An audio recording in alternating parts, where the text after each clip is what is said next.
All right, so we are going to go over the review. Just so you know, I'm not going to write every single answer on here just for the sake of time, and so this video isn't 5 hours long. But I will say every answer, but I just may not write every single one of them down. The key is posted on Google Classroom, so if you do want those written answers, then you can check there. Now, for this first column, or actually, sorry, before that, know your vocabulary from the chapter. That's every chapter. Make sure you just know all the vocabulary. So for this chart, we have energy. Okay, so solid, liquid, and gas. Which one has the highest energy? Well, gas has the highest energy, so we're just going to draw an arrow right there. Liquid has the medium energy, so we're just going to do that. And a solid has the lowest energy. Okay, the more energy something has, the more likely it is to turn into a gas. As you heat up a liquid, it starts turning into a gas. So that means gases have more energy. As you heat up a solid, it starts turning into a liquid. So that means liquid has more energy than a solid. Okay. Spacing of particles. Solids have the lowest spacing of particles. They are the closest together. Liquids, again, have the middle spacing of particles. They are closer together than gases, but they are a little bit farther apart than solids. And gases have a lot of space in between. Sorry, I'm going to move this real quick. Okay. Next, shape. So this is just going to be fixed or variable. Okay, so solid has a, and I'm not going to write this down, but solid has a fixed shape, meaning it does not take the shape of its container. Liquid has a variable shape, meaning it does take the shape of its container. Gas also has a variable shape, meaning it takes the shape of its container. Volume, same situation, fixed or variable. Again, solid has a fixed volume. That means it does not take up the space of its container. Liquid also has a fixed volume. Gas has a variable volume, meaning it takes up the entire space of its container. Compressibility. So compressibility just means something's ability to turn into a smaller thing or a bigger thing. Solids have no compressibility. Liquids have very little compressibility, and gases have a lot of compressibility. Okay, you can compress gases a lot. They have that kind of goes along with the variable volume over here. Since they have a variable volume, it's very easy to compress gases, whereas liquids and solids, it is not at all. All right, next, each of these is a property of one of the states of matter, and we're going to identify if it's solid, liquid, or gas, or more, multiple of them. So always occupies the entire space of its container. That is definitely a gas. Particles are fast moving with no attraction between them. That is also a gas. Particles are moving, but not spread far apart. These are a little bit goofy as far as the spacing goes, but particles are moving, but not very spread apart. So that would be a liquid and a solid. Liquids and solids are not very spread apart. Liquids do move more than solids, but that doesn't mean solids don't move at all. Okay, solids still move a little bit, just not very much. Okay. Particles have very low kinetic energy, so that goes back up to here with energy. Okay, so solids have the lowest kinetic energy. Has a definite volume, but not a definite shape. That's a liquid. And has a constant volume. That is a solid and a liquid. Okay. All right. So next is physical or chemical properties. Okay. Now remember, a property is something that describes a substance. Okay. That is not a type of change it goes through. So physical properties or chemical properties, we're just going to do P or C. Color is a physical property. Okay. Tendency to rust is a chemical property that is describing how something reacts with something else. It's describing how iron reacts with oxygen. Boiling point is a physical property. Any change of state or description of a change in state is a physical property. Density is also a physical property because density is a ratio between mass and volume. Mass and volume are both physical properties. Speaking of which, mass is a physical property. Ability to burn is a chemical property. Ability to burn is, again, a description of how something reacts with oxygen. Malleability is a physical property. If you don't know what malleability is, that is the official definition is ability to be pounded into a sheet. A little bit more layman's terms type of thing is ability to be molded into a shape. So like Play-Doh has a very high malleability. All right, so these are chemical or physical changes. Breaking a pencil, that would be a physical change because we are not making a new substance. We're just breaking the same substance in half, and now we have two of that same substance. Wood burning, anytime anything burns, that's going to be a chemical change. Silver tarnishing, that's the same as rust. So rust is a chemical process, as is tarnishing. Ice melting, that is just solid water turning to liquid water. So that's a physical property. Cooking an egg, cooking anything is going to be a chemical property. Okay. Grinding coffee beans, we're just taking some beans and turning them into smaller chunks, but they're not making a new substance. So that is a physical property. Burning gasoline, again, burning is always going to be a chemical property. So just a reminder, chemical change. I said property up here, but it should be chemical change, not property. But anyway, chemical changes are anything that changes the substance into a new substance or multiple new substances. Physical changes do not change the actual substance. You still have the same substance at the end of the change as you do at the beginning. All right, homogeneous mixture. Now, a homogeneous mixture is a mixture that is the same throughout the whole mixture. You cannot see the different parts of it. It is the same throughout the whole thing. So, for example, Kool-Aid is a homogeneous mixture. Kool-Aid is made of water, sugar, and Kool-Aid mix, but you can't see any of those individual parts. They all look like there's part of the same thing. So that would be a homogeneous mixture. Another term for a homogeneous mixture is a solution. Heterogeneous mixture is, as you would expect, the exact opposite of homogeneous. Heterogeneous is a mixture of things that are not the same throughout. So that means you can see the different parts of them. So, for example, a salad is a heterogeneous mixture because you can see the lettuce, you can see the cheese, you can see the tomatoes, you can see the salad dressing. You can see all those different parts of a salad. So that means the salad is a heterogeneous mixture. Most things in nature are generally heterogeneous mixtures. All right, so element, compound, heterogeneous, or homogeneous mixture. All right, now, to determine if something is an element, you just look on the periodic table of elements. If it's not on there, it's not an element. To determine if something is a mixture versus a compound is a little bit trickier. Generally, compounds have names like this one over here, calcium chloride. That is calcium, which is an element, and chloride, which is another element. Those are two elements bonded together, so that is a compound. Okay. Pretty much everything else is going to be some kind of mixture. And in that case, you just kind of picture what type of mixture, or picture the thing and determine, can you see the different parts of it or not?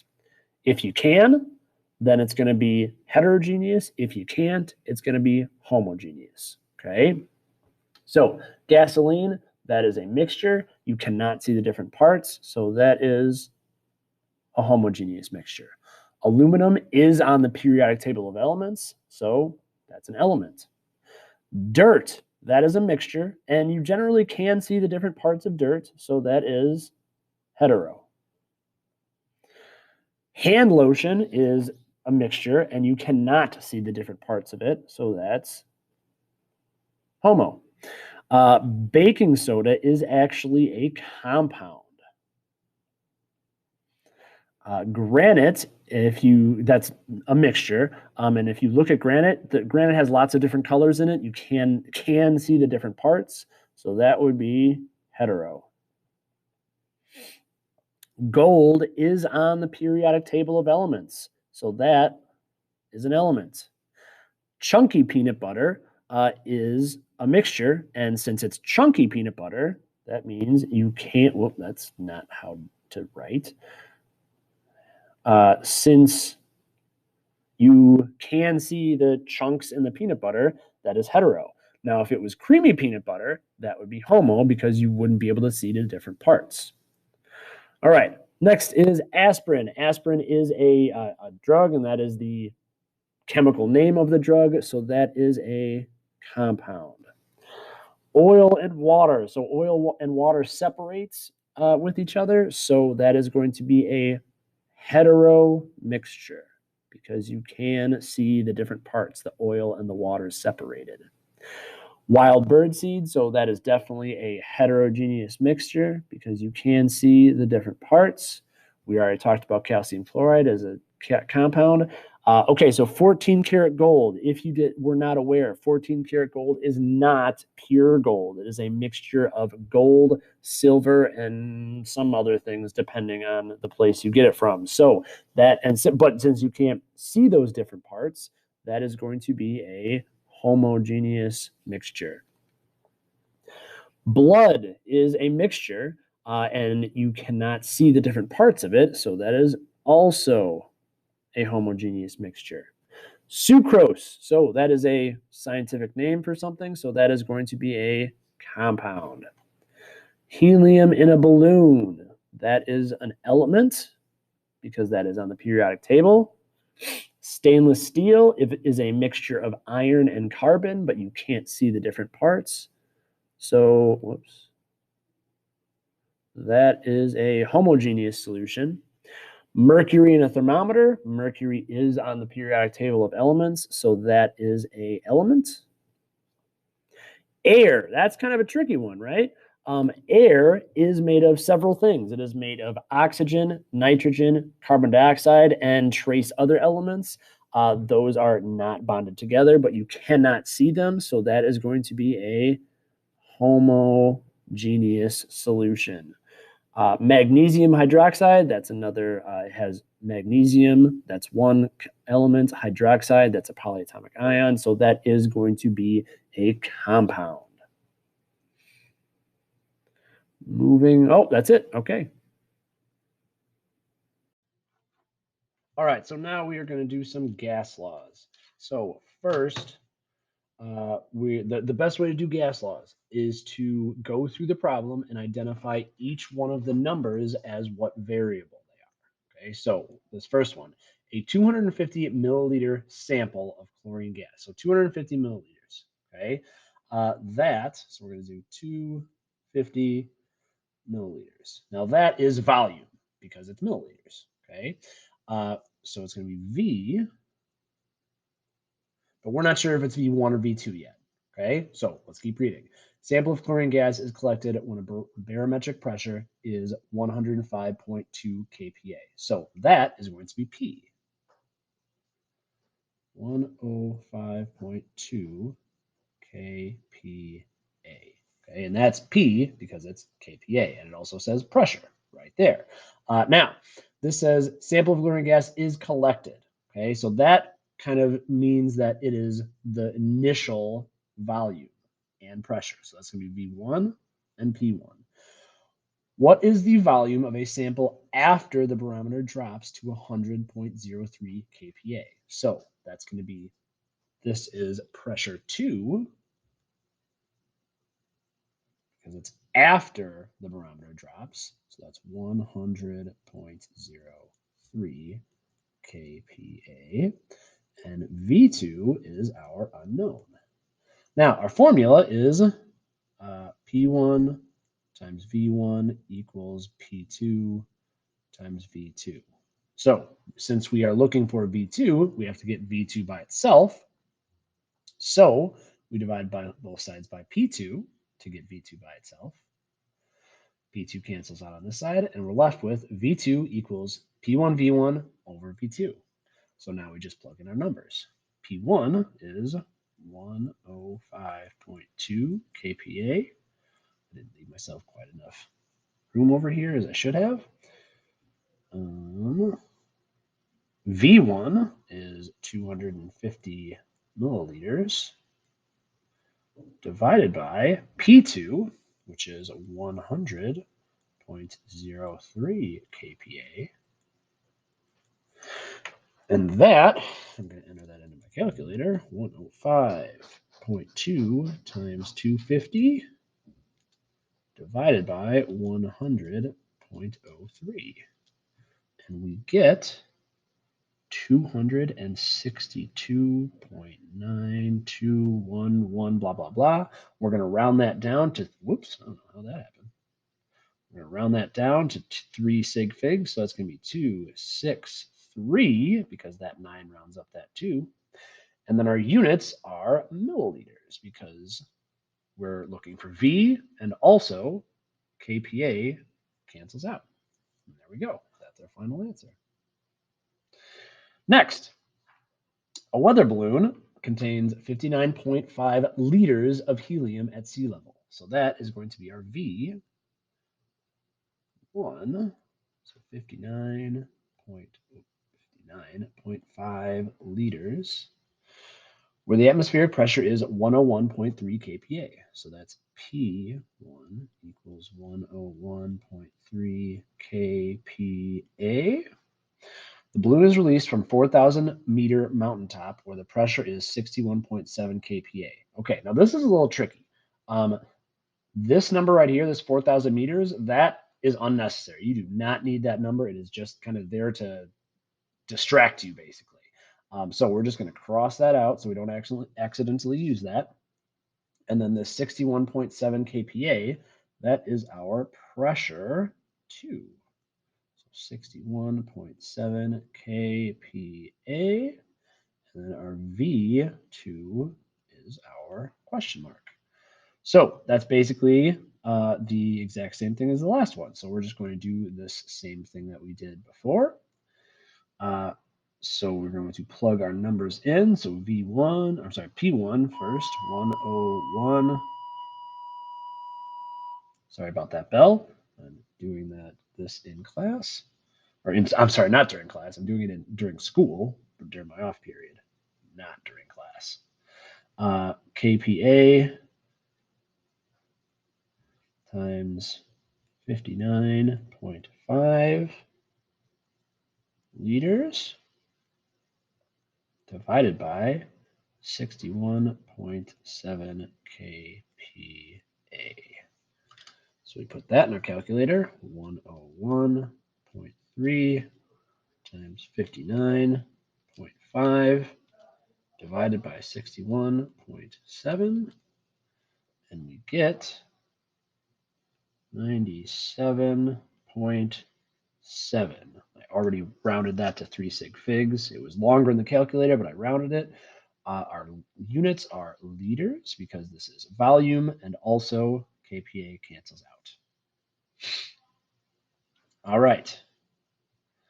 Next, what is the final volume? Okay, so final volume is what we're looking for. It already tells us that. So V2 equals question mark of a hot air balloon if it starts out at 4,286. So it starts out at that amount of liters. So V1 equals 4,286 liters. And changes temperature from 78 degrees Celsius to 52 degrees Celsius. So T1 equals 78 degrees Celsius. T2 equals 52 degrees Celsius. Now, the problem with this is these are in Celsius. They cannot be in Celsius. They need to be in Kelvin. So we need to add 273 to both of these. So 273 plus 78 is 351 Kelvin. 273 plus 52 is 325 Kelvin. All right, so our formula is V1 over T1 equals V2 over T2. We are looking for V2, so we got to get that by itself. So we multiply both sides by T2.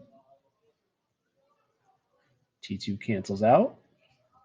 So we get T2 times V1 over T1. So T2 is 325 K times V1. Oh, how that happened. My stylus is being strange today. 325 Kelvin times V1, which is 4,286 liters, divided by T1, which is 351 Kelvin. Okay, so 325 times 4,286 divided by 351.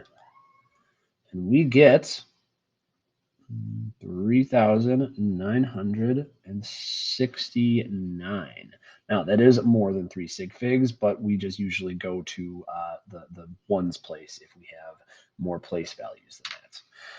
So that is going to be liters, because it's volume, and K cancels out. Okay? Next, another bell.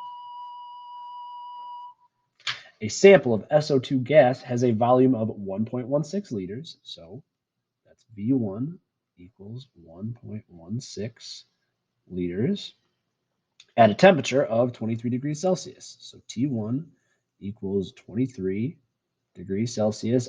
Then we have to change that to Kelvin, so plus 273.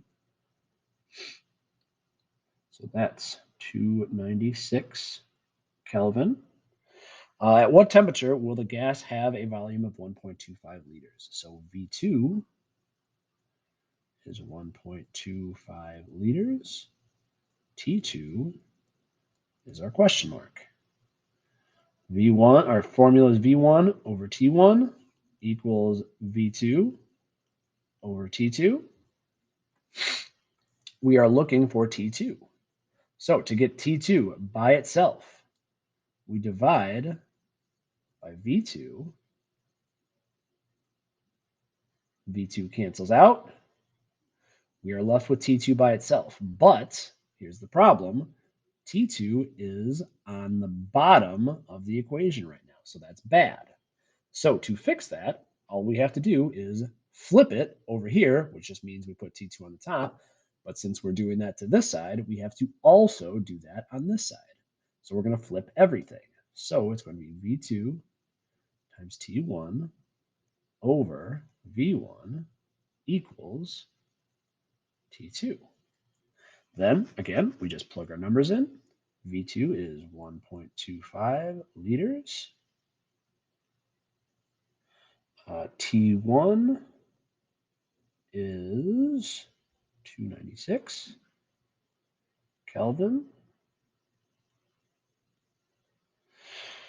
And V1 is 1.16 liters. So we put that in our calculator, 1.25 times 296 divided by 1.16. And we get 319 Kelvin because liters cancels out, and this is temperature. All right, next. The pressure in an automobile tire is 1.188 ATM. So P1 equals 1.88 ATM at 25 degrees Celsius. So T1 equals 25 degrees Celsius plus 273, and that gives us 298 Kelvin. What will the pressure be? What will be the pressure if the temperature warms up to 37 degrees Celsius? So T2 equals 37 degrees Celsius plus 273.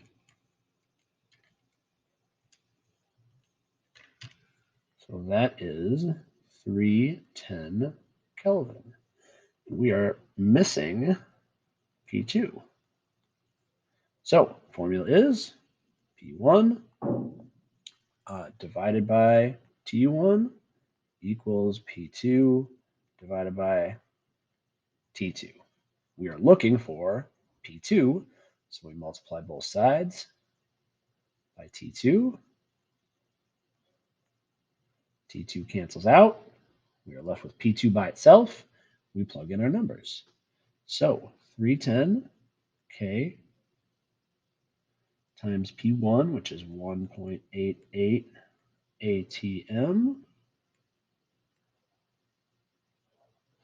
divided by T1, which is 298K. 310 times 1.88 divided by 298, and we'll get 1.96 ATM because Kelvin cancels out. All right, last one. Hydrogen gas in a 3.75 milliliter container. So that's V1.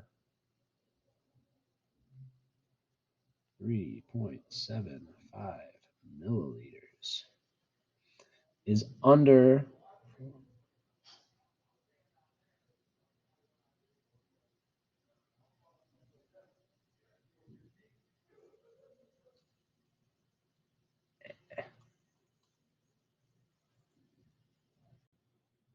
All right, so this one is tricky. We got to read it carefully. Hydrogen gas in a 3.75 milliliter container is under 4,522 PAs of pressure. All right, now this is a volume, but that volume is not necessary. We do not need that, okay?